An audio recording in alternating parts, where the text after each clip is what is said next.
nabigyan ng pagkakataon ng Team Liquid Academy. Well, gusto pa natin malaman pa ano nga ba talaga yung ginawa doon ng Team Liquid Academy. So, Athena, ikaw nang bahala.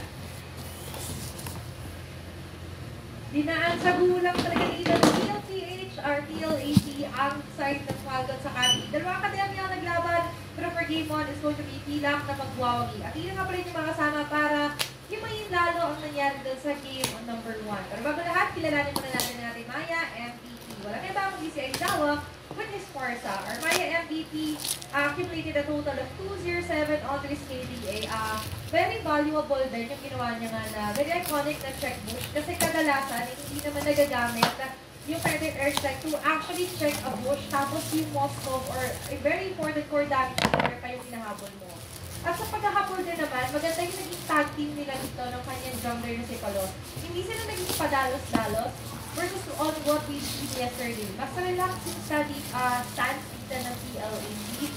More likely so na nakita rin natin na tila ba binibigyan nila lagi dito ng espasyo si Palos.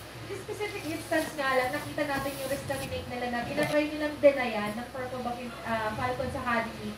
But what happened was that nanakawan din pabalik dito si Palos at the end of the day, medyo nag-backfire sa kanila yun. So, what happened next was that mas nag-focus sila sa strength nila, which is magsama-sama. Plus, somehow, lagi sila nakapag-sidestep dun sa ina-adam na AOG dito ni Jovic. Easily predicted yung iba sa mga plano. Although nag-plan ahead yung Falcons Academy, nag-advance reading naman dito yung TLEC or Team Liquid Academy PA. So far, mas malinis ang ating nakitang laro. Yung sinal glimpse of life para dito sa Falcons Academy. Pero yung CPR sana na maglilig sa kanila, tila ba tinanggalan na ng oxygen doon ng TLEC. So far, on our post-game item build, mapapansin din natin dito ang naging one-sided din. Nung kanina nga, parang around 5K booties na agad sila, 10-minute mark pa lang, which means a lot kasi doon nga naaalat yung mga items na nabibili agad ng mga players natin.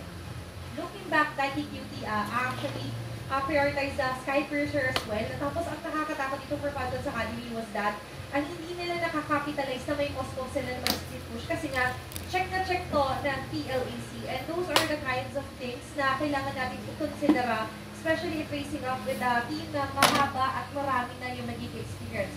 All throughout the round, ay isa rin sa unsung hero for me is Toto and Ishkael, accumulating enough of the defensive items. Yung pagka-belt ni Toto and even the Oracle, what's next for him was actually amplify and give back yung mga pwede niyang ihain kay Dynamic QB. May mga ilang off trajectory na with Rackner na mga walls na nilalagay ng break.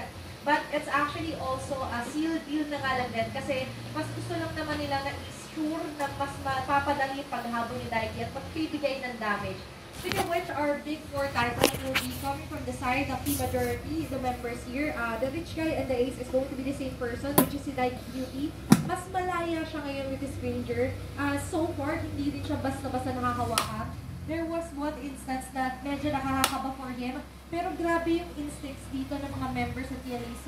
You also